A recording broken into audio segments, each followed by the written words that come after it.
Ja var ticēt Rīgas 2004. Gada plānam, tad mēs atrodamies pilsētas ganībās. Taču patiesībā tanī pusē ir mazdārziņi, bet šajā pusē top jaunā Rīga ar sporta būvēm un augstceltnēm. Un savā ziņā mēs varam justies kā jaunu zemju apguvēji, gluži kā 1903. Gadā, kad plānā vēl nav ne Skanstes, ne Grostonas ielu, bet jau ir hipodroms un mazdārziņi. Skanstes ielas gals ir pie Kanzas ielas iepretī Ugunsdzēsības muzejam. Tā ir noliktavu un jaunu autocentru iela, jo Skanstes ielas pagarinājums cauri Palieņu pļavām līdz Hanzas ielai izveidots tikai 90. gadu vidū. Pirms tam Skanstes iela bija maza klusa ieliņa, kas cauri ģimenes dārziņiem tā sauktajai Lapeņu kolonijai vijās līdz preču stacijas sētai. Iespējams, ka dārziņi, kas šeit ir kopš 20. gadiem, drīz paliks tikai atmiņās. Jaunais kaimiņš hokeja halle sev līdzines jaunu celtniecības uzrāvienu. Skanstes ir lauka nocietinājums. Sākotnējā Skanstes iela izveidota 1883. gadā Aleksandra Skanstes aizsarggrāvja vietā. Tā sniedzās no Duntas ielas līdz Ganību dambim, bet 1903. gadā ielu saīsināja. Kad 90. gadu vidū Padomju armijas kasarmās iekārtojās radio SVK, daudzi pirmoreiz uzzināja, ka Rīgā ir tāda iela, lai gan pieraksts Skanstes ielā bija daudziem dārza namiņu īpašniekiem. Šitā iela skaitās mēs esam nosaukuši par mūsu mājām. Tad ved uz jūsu mājām? Uz mūsu mājām, uz kaimiņu mājām. Un kādas vēl jums te ielas ir? Mums ir Graudiņu iela, Zaļā iela pa dārziņiem centrālā skaitās. Šitā kolonija ir jau no 34. gada. Ulmaņa dota zeme. Mēs pa vasaru uzturamies ļoti bieži, no agriem rītiem līdz vēliem vakariem. Ir ābeles, plūmes, čirši, tomāti siltumnīcā pilnīgi izaug. Tos mēs nespējam pat apēst ģimene, kā saka. Ir gurķīši. Cik ilgi tad jūs paši šo dārziņu te kopjat, cik gadus? No 79. gada. Vispār šitas dārziņš ir manam onkulim. Viņš no 53. gada te strādāja. Cik ģimenes te dzīvo visu gadu? Visu gadu šeit apmēram uzturās pie 25 ģimenēm mums sarakstāts ir. Kuri maksāja pa ūdeni, pa elektrību, kā saka, visus pakalpojumus sadzīves, jā. Vai te ir saglabājušās arī kādas vecās mājas, tie vecie projekti, kas kādreiz bija arhitektūras žurnālos, kā paraugi sludināti? Ir saglabājuši. Šeit patās aiz manējā ceļa, pēc tam mēs varam iet, tur burtiski kā 30. gados celta māja, bet viņa mazliet nosēdusies fundamenta, kā saka, bet viņa pilnīgi saglabājusies tāda, kāda viņa bijusi celta. Jums atkal savukārt esot tā 37. gada projekta māja, vai tā ir taisnība? 39. šitā ir. Tās bija Latvijas laikā 34. gadā sāka celt un 39. gadā uzcēla. Pēc individuāliem projektiem, pēc tipveida projektiem, tā kā mums ir tajos 34. gada izdevumā. Mājiņa skaista. Mājiņa arī būtu vēl skaistāka, ja zinātu, ko ilgtermiņā mums viņu paliktu. Mēs viņu vēl vajadzētu pamatus mazliet apbūvēt tālāk un visu to pārējo. Daudz ko vajadzētu viņu vizuāli, vai ne, ir izdarīt, cik nu var tā, tāpēc, ka katru gadu pasaka jums tikai uz vienu gadu.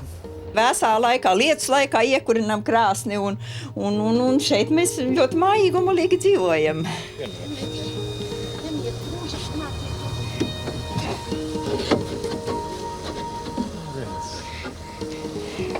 Tas par uzvaru? Par pirmo vietu karogs tika pasniegts Zīru pie Vairai. Par mazdārziņu tani? Par mazdārziņu Rīgas pilsētā. Cik mapēs to vēsturi, to Lapiņu kolonijas vēsturi var salikt? Es nevarēju paņemt visu līdzi, kas vienā somā varēja ielikt. Man vispār 34 mapes ir savākta vēsture un dokumenti sarakste no 91. gada, kā mēs ar Rīgas domi, ar visām izpildirekcijām un saimu, ministru kabinetu, visiem, pat prezidentē esam rakstījuši dokumenti, mums ir, kā mēs sarakstamies un lūdzam, lai mums atļauj privatizēt, tāpat kā visiem pārējiem, vai par certifikātiem, vai par naudu šo zemes gabaliņu, kas mums jau mantojumā nāk no 34. gada. Braucot pa Skanstes ielu, garām tā vien zīb Merks. Sijā Merks pirms 4 gadiem savu biroju iekārtoja kaimiņos Radio SVK. Bet pirms gada pārņēma iekavēto hokeja halles celtniecību un pamazām sāk apgūt apkārtējās zemes. Mazdārziņa jaunās kolonijas ganību un bijušās pilsētas izgāstuves vietā. Saka, ka tā esot ļoti dārga zeme. Gadu atpakaļ mēs pārņēmām mantojumā šo halles projektu ar to vīziju, kādu iepriekšējie šī projekta īpašnieki redzēja šo Skanstes ielu. Mēs izsludinājām starptautisku konkursu. Šis konkurss beidzās jau 3 mēnešus atpakaļ. Un mēs izvēlējāmies somu kompānijas Evata šo koncepciju, kas mums likās mūsu idejām tāda vispiemērotākā. Pašlaik tiek būvēta halle šeit. Šajā vietā tiek būvēta jaunā Krājbankas ēka. Tas, kas pašlaik ir būvniecības procesā, kas ir plānots nākotnē, tātad uz stūra būs viesnīca. Gar ielu atradīsies 4 birojēkas. Gruntsgabalam pa vidu būs skvērs. Uz pilsētas pusi būs dzīvojamās mājas. Un starp šiem abiem kompleksiem atradīsies daudzstāvu autostāvvieta ar nelielām tirdzniecības platībām. Tālāk pa Skanstes ielu šeit mēs plānojam 3 vai 4 dzīvojamās mājas. Tās būs augstceltnes apmēram 20 stāvu augstumā. Mēs vēlējamies, lai šī vieta būtu dzīva cauri dienvakti. Tiktu beidzot realizēts šis princips, cilvēkiem, kur dzīvot, strādāt un atpūsties. Vai tur ir viegli būvēt? Stabils pamats ir tikai 30–34 metru dziļumā. Tā kā ir jārēķinās ar to, ka visas ēkas šīs būs jābūvē uz pāļiem. Tur, kur tagad top hokeja halle, 1918. gadā tika iekopti pirmie ģimenes dārziņi. 21. gadsimtā Skanstes un Grostonas ielās sāka veidot sporta pilsētu un dārzkopiem bija jāpiekāpjas. Neviens dārzkops nekad nekur nav pateicis, ka mums nepatīk hokejs, ka mēs esam pret hokeju. Mēs esam par sportu, kas ir arī dārza sports, tas arī ir sports, vēl labāks, ne sliktāks par to. Un jums arī šeit bija sava mājiņa? Jā, apmēram te, kur stāv tas buldozers vai kaut kur, bet tas jau ir pirms 3 gadiem, viss jau ir nojaukts un atņemts. Tāda izties man mājiņa, tāda dārza mājiņa. Viņi vispirms man tur nodedzināja to māju, pēc tam uzcēla no jauna, un no jauna uzcēla to māju nobrauc ar buldozeru nost. Tā kā man mums tā Rīgas tāda nenoteiktā politika. Vai kaut ko vietā ierādītiem cilvēkiem? Es dabūju kompensāciju tādu kā visi 200 vati par dārziņu. Bet tā jau saka, ka lielai pilsētai nepiestāv dārziņi. Tā dārza ir Cīrihē, tādi dārzi ir pašā Vīnes centrā. Uz Donavas ir sala, un šī sala ir zaļa, tā ir ar dārziem. Budapeštas centrā uz tās pašas Donavas ir cita sala, un tā atkal ir zaļa, vai ne? Lūk, tātad Stokholmā ļoti daudz zaļie dārzi.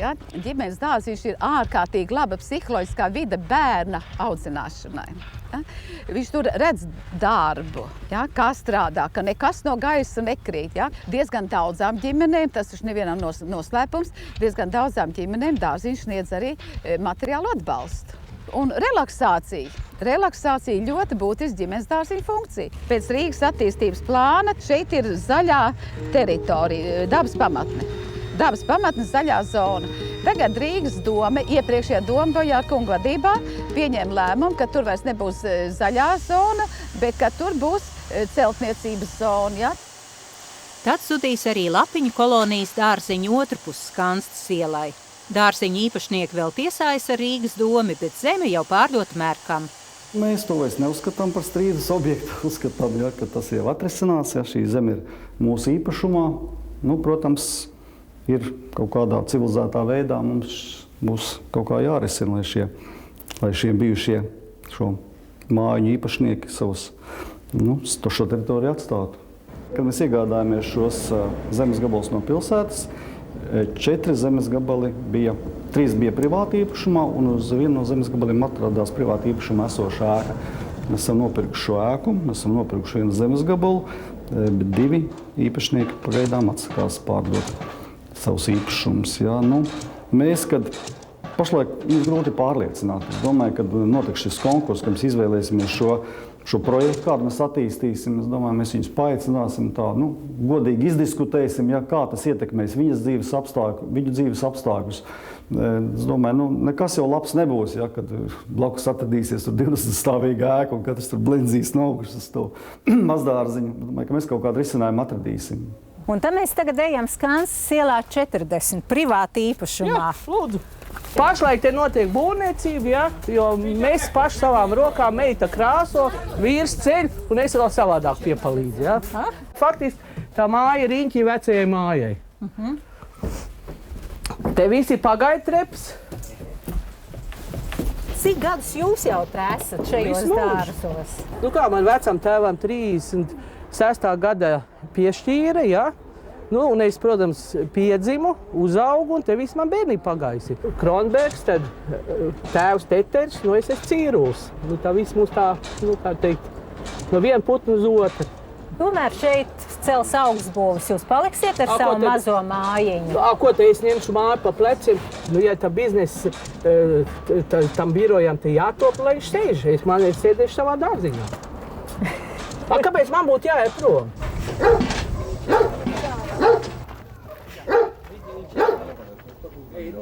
Labdien, saimnieki! Jā, labdien, kundze! Tad šeit es izlasu, ka ir privāti īpašums, kas Skanses 44. Kas tad dzīvo? Īpašnieki ir dragūni. Šeit ir dragūni, un šeit mēs arī tā ir mūsu ģimene, mēs dzīvojam šeit. Sievas tēvam piederēja, viņam iedalīja to zemi un iedalīja zemes gabalu, un šeit jau bija tāda māja, bija šeit. Vienkārši viņi savu laiku gaitā nolietojas, kā saka, pabeigt palīt.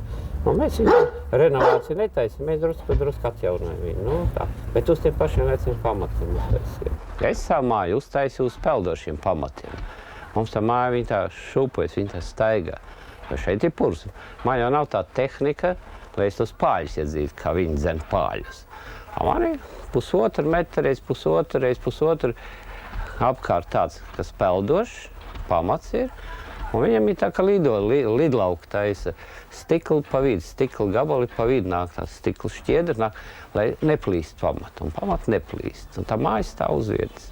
Māju es esmu uztaisījis, 2 bērni man ir, un koku arī es izstādīšu. Tā kā es esmu dzīvē gan paveicis visu. Bet te jau ir tā, ka sola, ka cels tās augstceltnes, tur tanī pusē un arī šinī pusē. Ko jūs darīsiet, ja cels? Jūs darīsiet, ka cels, ja cels, viņam jau, kā saka, viņam jau vara ir daudz, liela vara ir. Viņa var visu ko atļauties. Viņi var nolīdzināt ar vietu, līdz ar vietu viņi var tevi nolīdzināt. Bet pagaidām, kamēr mēs dzīvojam, mēs šeit dzīvosim, kamēr mēs dzīvojam. Tas arī viss. Mēs nākam skatīties to vienu no skaistākajiem Rīgas dārziņiem. Vai no Rīgas, bet varbūt, ka neslikt šeit. Jūsu dārziņam arī ir tas apdraudējums.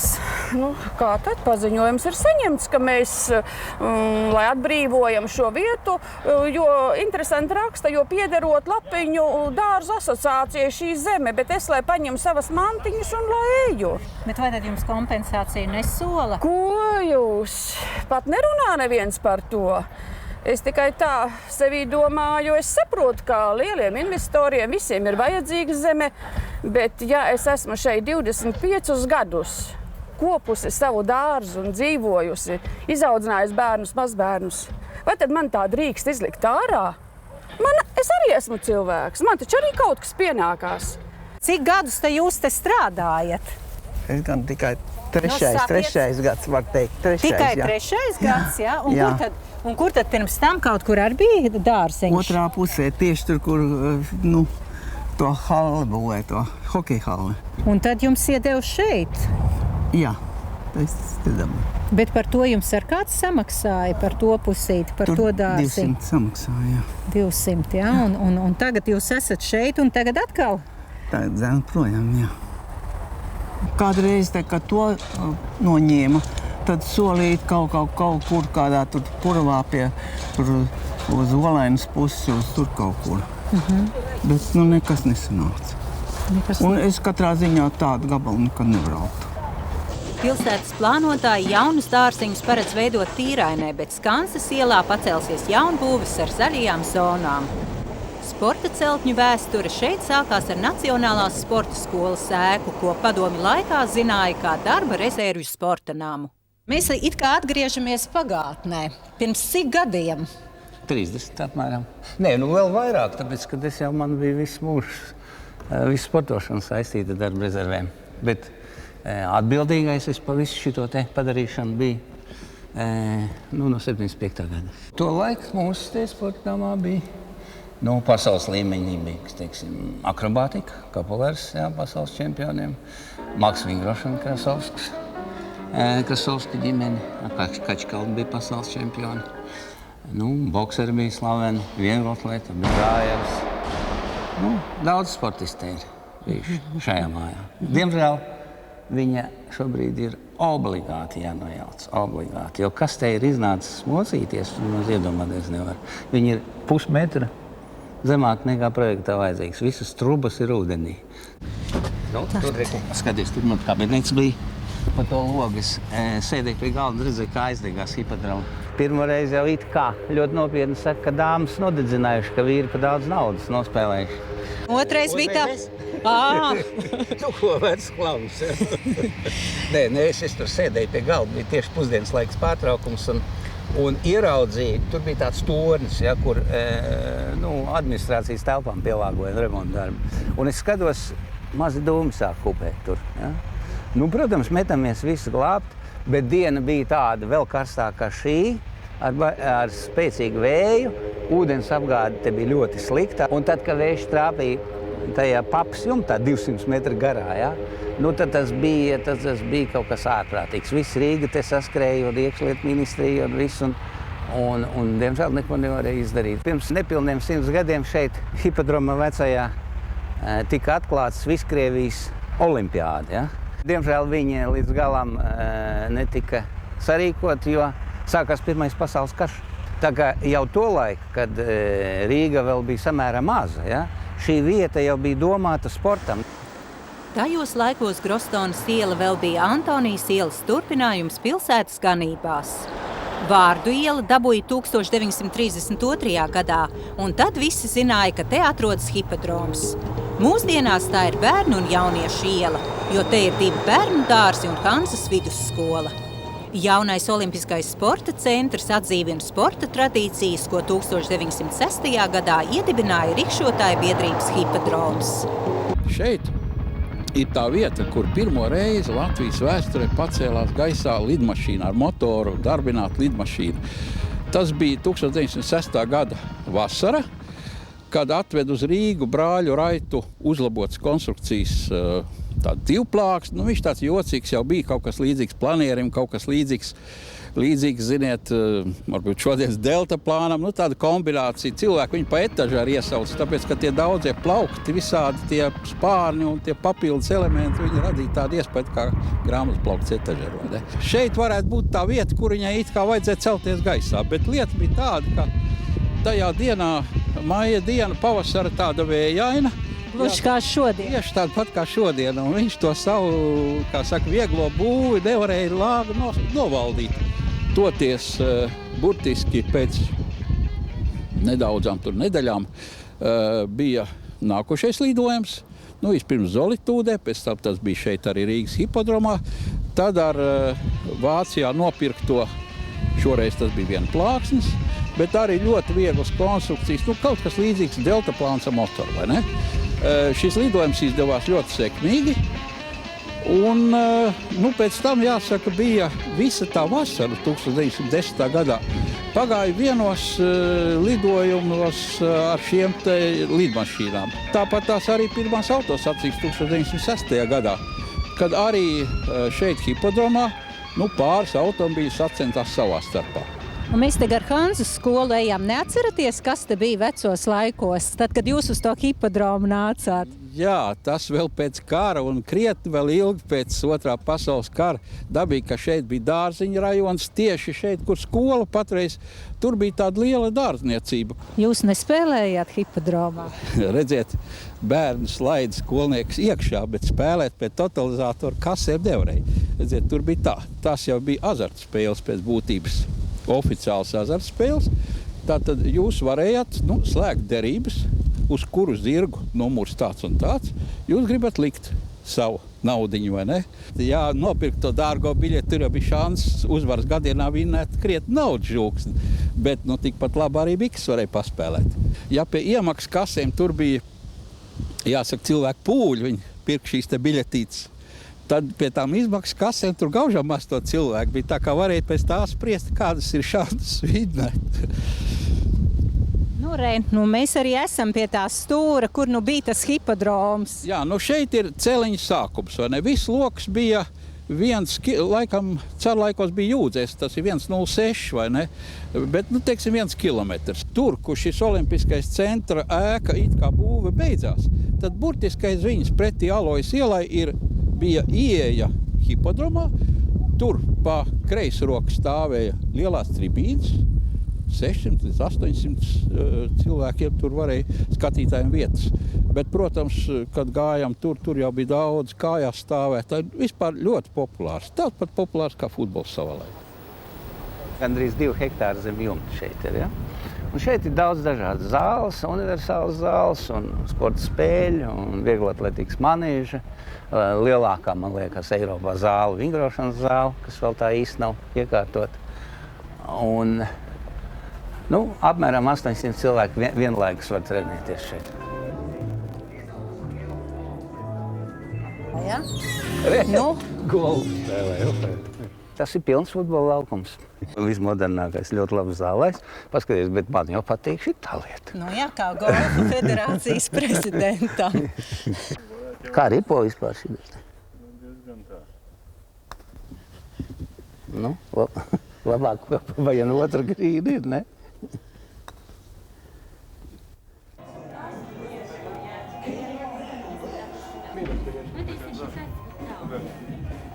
Beidzot šī iela kļūst par kaut ko līdzīgu. Viņi tiešām var saukt par ielu, beidzot nevis par Graustu rajonu vai par Mazdārziņu rajonu, bet par vietu, kur cilvēkiem patīkam atnākt, patīkam atpūsties, patīkam nodarboties ar kaut šī gadījumā ar sportu. Ja? Un beidzot mums ir kaut kāda laba būve, drīz būs blakus vēl viena lieliska būve, ja? Un cerams, ka tas turpināsies ne tikai šīs ielas, bet arī citos Rīgas rajonos. Bet vai jūs, Ainār, pats gribētu šajā rajonā dzīvot? Protams, ka ļoti dārgi tas maksā. Protams, ka gribētu centrā dzīvot. Tagad mums šeit, mūsu komandai treniņi notiek šeit Olimpiskā centrā, ja, un mums ir, protams, iespējas trenēties arī citās zālēs, bet, ja ir iespējas trenēties, kā es uzskatu, labākajā Rīgas zālē, tad kāpēc ir jāmeklē kaut kas cits? Tā, ja? Te ir ļoti interesanti vietiņi. Protams, hipotētiski. Jo es nezinu tieši, kur, ja? Bet uz metra neparādīšu, bet hipotētiski tas bija šeit. Kāpēc? Tāpēc, ka vecās tribīnes beidzās tur, kur tas trotuārs ir apmēram, ja? Hipodroma tribīnes tur. Ja? Tātad šeit, apmēram te, pa šito skrejceļu, gāja tās kolonas ar visām komandām Krievijas impērijas atklāšanas parādēm. Iesim, brāļi, mēs uz Rīgu, Rīgā laba dzīvošana. Rīgā reiz zelta suņis sudraboti gaļi cied. Olimpiskā uguns, sporta dievišķais prieks, skaistums, drosme, gods iedegas arī latviešu jaunekļu krūtīs. Herakls, Mars, Unions, amatieris, Rīgas riteņbraucēju biedrība, Rīgas futbola līga, cariskās Krievijas dišpilsētā Rīgā gadsimta sākumā ir ap 70 sporta biedrību.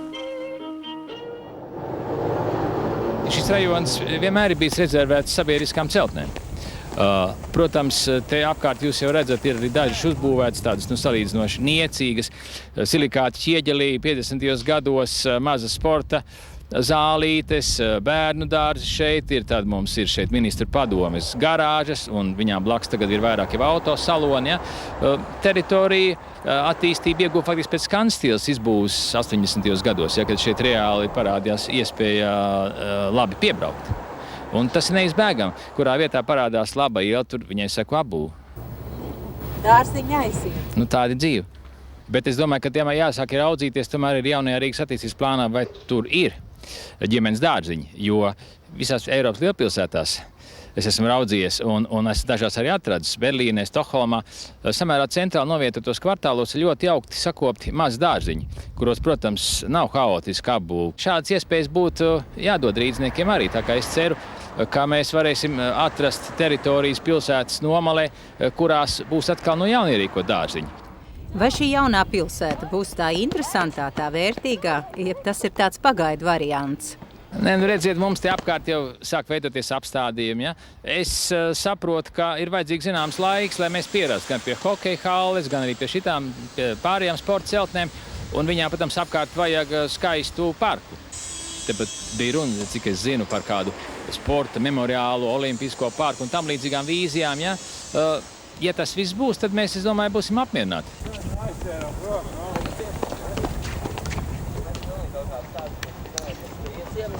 Pēc 2 nedēļām stāstīsim par Ābavas apriķu, Vecsaules, Makša un Tīreļa ielām privātmāju rajonā starp 2 dzelzceļiem.